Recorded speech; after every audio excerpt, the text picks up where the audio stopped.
Prince Harry's hopes of a return to the family fold appear to have been dashed, with the King reportedly ruling out any suggestion of a part-time royal role. It's understood Prince Harry has made the last of his criticisms, however, against the royal family now that court battle over his security is over. Prince Harry, once one of the most admired and recognizable figures in the British royal family, now finds himself at a defining crossroads. His hopes of reconnecting with the institution he was born into fading after King Charles III reportedly rejected any possibility of a part-time royal role, drawing a firm and irreversible line that signals there will be no hybrid arrangement between royal duty and personal independence. And although Harry is said to have softened his public criticism following the conclusion of his legal battles, the deeper issue lies in a fundamental clash of vision.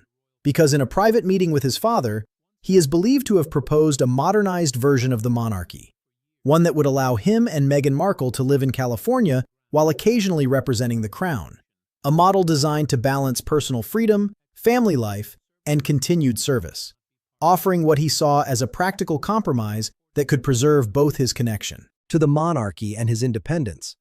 But within palace walls, the idea was not seen as innovative or forward-thinking. It was viewed as incompatible with centuries of tradition, because to the institution, royal service is not flexible, not negotiable, and certainly not part-time.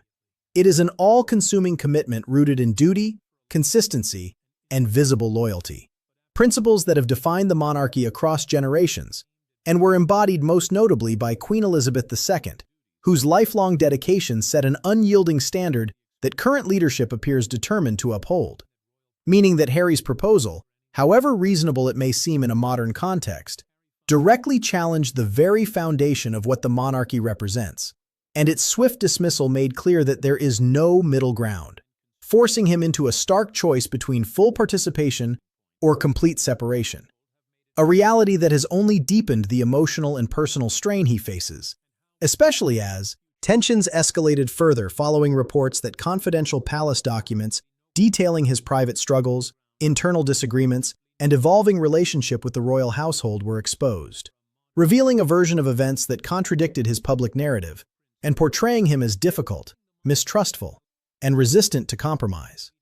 A disclosure that insiders say left him deeply shaken, feeling that his most vulnerable moments had been recorded, analyzed, and ultimately used against him, turning what may have been intended as institutional transparency into a profound personal betrayal. While for Meghan, the leak reinforced a belief that the system was actively working to undermine them, shaping public perception in favor of the monarchy at a time when their own position remained fragile. And as if the emotional toll were not enough, Harry's situation was further complicated by a legal defeat in his effort to secure enhanced security in the United Kingdom, a ruling that firmly sided with the government and underscored that even a prince cannot alter the framework of state protection once he has stepped away from official duties, leaving him to shoulder the financial and logistical burden of his own safety while navigating the ongoing pressures of public scrutiny. And although his father may privately sympathize, constitutional limits prevent any direct intervention, reinforcing the painful reality that personal relationships within the royal family are often secondary to institutional rules. And taken together, these developments paint the picture of a man caught between two worlds, one defined by rigid tradition and obligation, the other by personal autonomy and modern expectations, with no clear path to reconcile the two. And as the monarchy continues to prioritize continuity, discipline, and public trust above all else, Harry's vision of a more flexible, human-centered system appears to have been decisively closed off, leaving his future and his place within the royal story more uncertain than ever. Prince Harry's hopes of returning to the royal fold appear to have been firmly shut down, with King Charles III reportedly rejecting any possibility of a part-time royal role.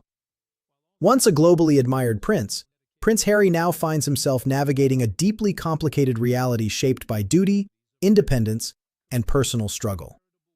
Born into privilege and expectation, Harry was long seen as a central figure in the modern monarchy. But after stepping back from royal duties and relocating to the United States with Meghan Markle, his relationship with the institution began to fracture.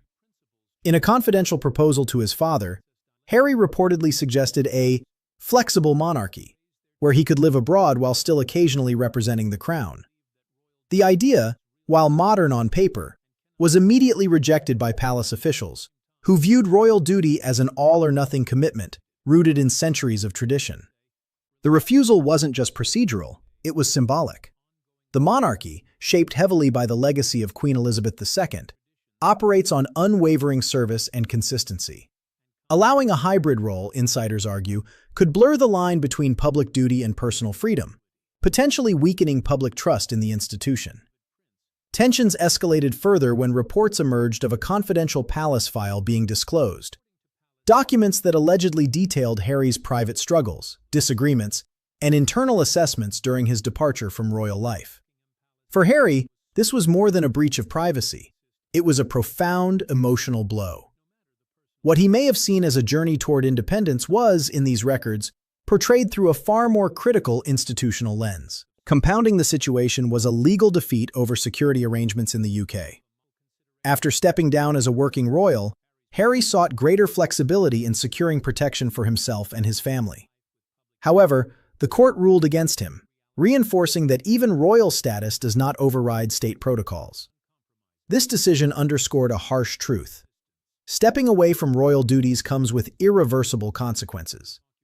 In a candid interview with the BBC, Harry opened up about the emotional toll of these events. He spoke of feeling betrayed by the institution, expressed a deep longing for the UK, and shared his desire for reconciliation. Yet he made it clear that any healing would require mutual effort, something that remains uncertain. Despite the setbacks, Harry is not standing still. Behind the scenes, he is reportedly building an independent framework, what some describe as a parallel royal ecosystem. This includes establishing his own team, planning UK-based initiatives, and continuing philanthropic work without relying on palace approval. Rather than reclaiming his former role, Harry appears focused on redefining what influence and service look like outside traditional royal structures. Public reaction to this evolution has been mixed. Once universally celebrated, Harry and Meghan are now polarizing figures. Some view them as courageous reformers challenging outdated systems, while others see their actions as a break from tradition and loyalty. Their return to the UK, when it happens, is expected to draw both support and criticism in equal measure. Historians like Kate Williams have described Harry's emotional journey as a defining moment in modern royal history, one that exposes the human vulnerability behind the monarchy's polished image. Critics such as Piers Morgan, however, argue that Harry's actions represent a direct challenge to the institution itself. Ultimately, this is more than a family dispute. It's a reflection of a monarchy at a crossroads. Harry's story highlights the tension between tradition and change, duty and independence, loyalty and self-preservation. Whether he succeeds in building a respected independent role or remains caught between two worlds will shape not only his future, but also how the monarchy evolves in the years to come. So the real question remains, should the monarchy have adapted to accommodate Harry's vision? Or was drawing a hard line necessary to preserve its integrity?